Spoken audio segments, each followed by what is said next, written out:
On an island called Manu'a in Samoa, there lived a couple. The man was called Laufili, and the woman was Mana.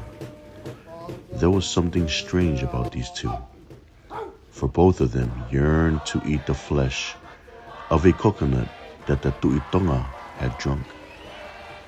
As time went on, this yearning became uncontrollable. So the couple decided to leave their home and go to Tonga to live near the Tu'i Tonga. There, they might have a better chance of getting one of the empty coconuts that he had drunk so that they could eat the flesh. Their little canoe was prepared. Food was put into it, and coconuts were also put in for drinking. Thus, they started on their journey, straight to Tonga. Night came, but they kept on rowing their little canoe. Day came, and they were still rowing. This continued day after day until they became exhausted, and all yearning for the king's coconut was pushed out of their weird minds. They were now fearful of not reaching their destination. They both became irritable and started to blame each other for this foolish venture. But fortunately, land was near, for if it had not been so, they might have had a serious quarrel. When land appeared on the horizon, all dissension was forgotten. They embraced and kissed each other and cried, knowing that here was their chance to start life anew. Their little canoe shot through the water because of the new strength that seemed to flow into them again. It is true that hope is a wellspring of strength to the weary. The boat reached a little beach, and the couple saw that it was a good place to make their home. As both Laufili and Mana were adept at fishing, they liked the place even more. Nearby stood a big tree, which they immediately realized would be a good place from which to hang their fishing net. They started to build their house, when suddenly they were surrounded by people. This did not disturb them, for they knew that these people were Tongans. So they left everything and sat down to try and make sense of each other's language.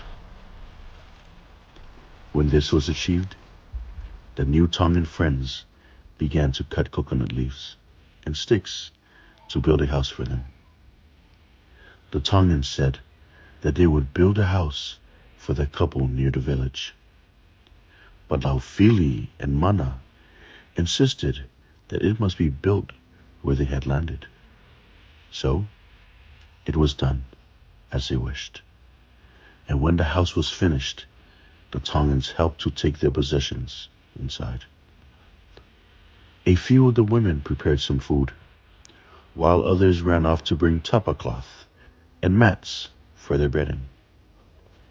At this time, Tonga was truly full of the neighborly love which Captain Cook found when he named this country the Friendly Islands.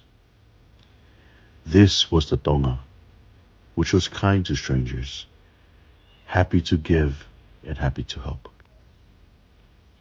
The couple lived here for the rest of their days. Their yearning for the king's coconut was no more.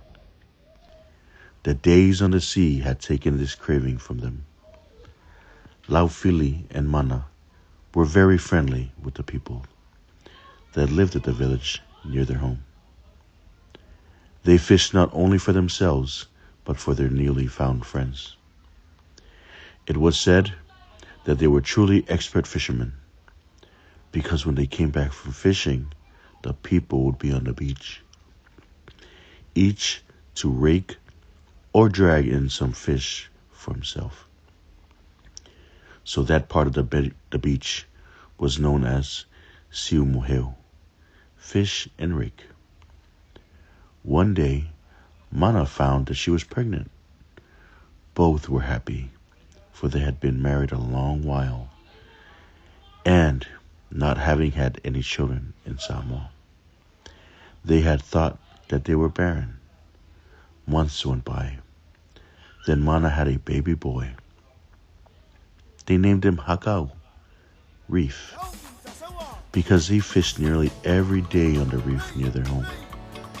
They also called their home Manuka, which is the Tongan way to say Manu'a, their home island in Samoa. And Hakau was the title given to the chief of Manuka.